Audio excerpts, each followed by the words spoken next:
And like, I mean, I'm struggling to articulate a persuasive explanation why that shouldn't be a fear for you.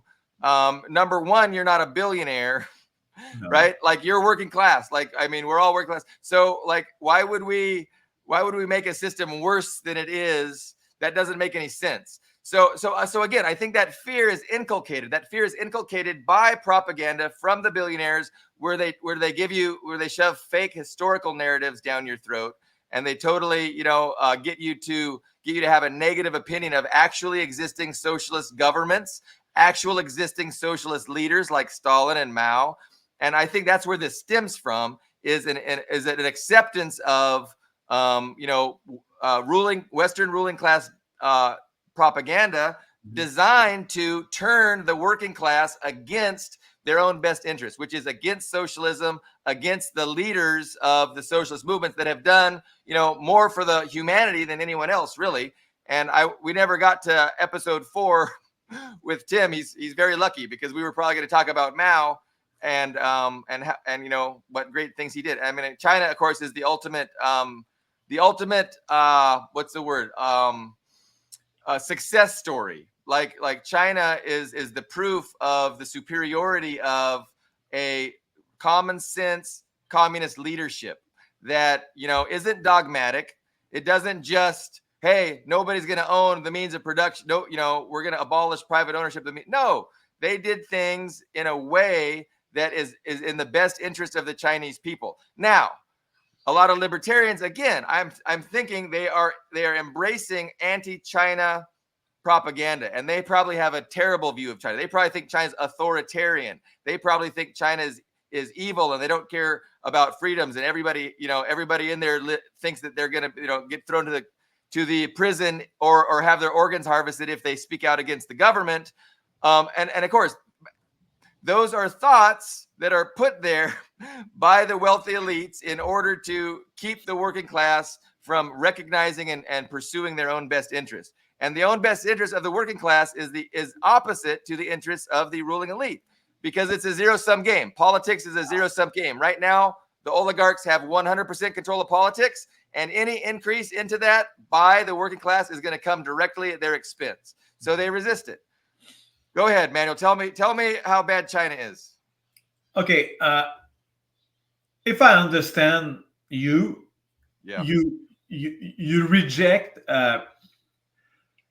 the idea that Stalin, Mao murdered a lot of their people. You disagree with that? Well, I mean, what is murder? We could say the same for Abraham Lincoln, George Washington, like any leader. We can make that argument that he murdered a lot of people. Yes, and Abraham Lincoln did awful things too. And I'm not a supporter of the Southern U.S. with their slave. I think they were evil. So But I don't think. what I would say is there's a context. There's a context. The context is what matters. And in the context of the Russian Revolution, the Soviet Revolution, you're in a war. You can either surrender or you can fight.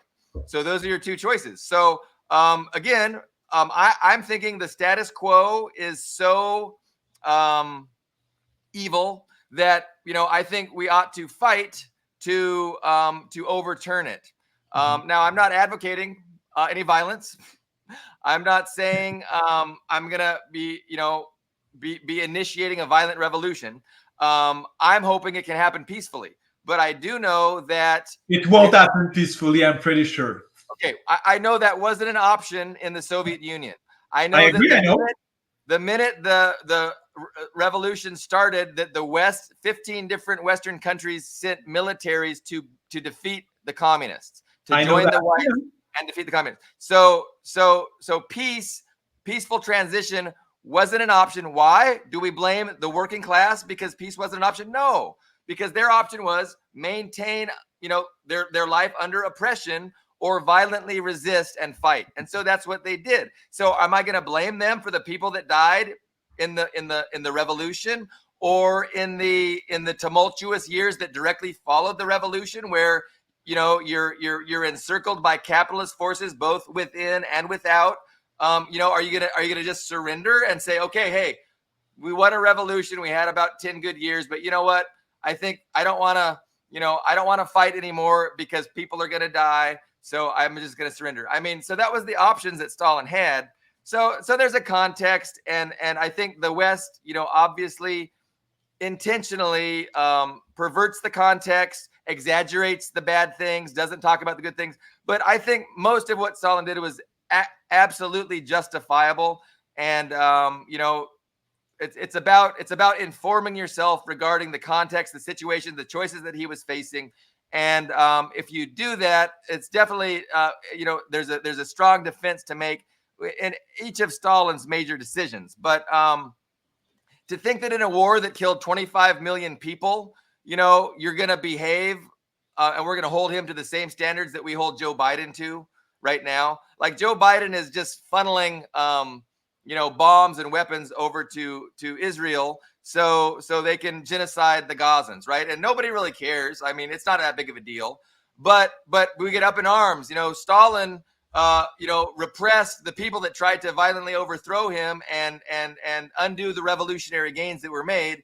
And so he must be a monster. And again, he was facing, a Nazi invasion, the biggest land invasion in the history of the known universe. 3 million people invaded the Soviet Union, hell-bent on just mayhem and destruction and implementing a racist government, right? That said that Aryans were superior and Slavs were inferior. So in that context, when 25 million of your people are dying, like normal, norms, moral norms that we think that we want to uphold here in the comfort of our suburban, in your case, rural domicile. Like it's silly. It's silly to apply these things, but that's what I see people do. They are confused. They don't know the reality of the situation. They listen to all this propaganda, exaggerating death tolls, exaggerating crimes, depicting him as to be a bloodthirsty madman, just caring about power that made everybody afraid about him, like a one-person dictatorship, all kinds of nonsense. And then say, hey, is that what you want? Because that's what you're going to get if you overthrow us. That's what you're going to get if you, it's stupid. And people shouldn't believe that. People should be smarter. And I think that, when I say people, I'm talking about libertarians. I'm sorry.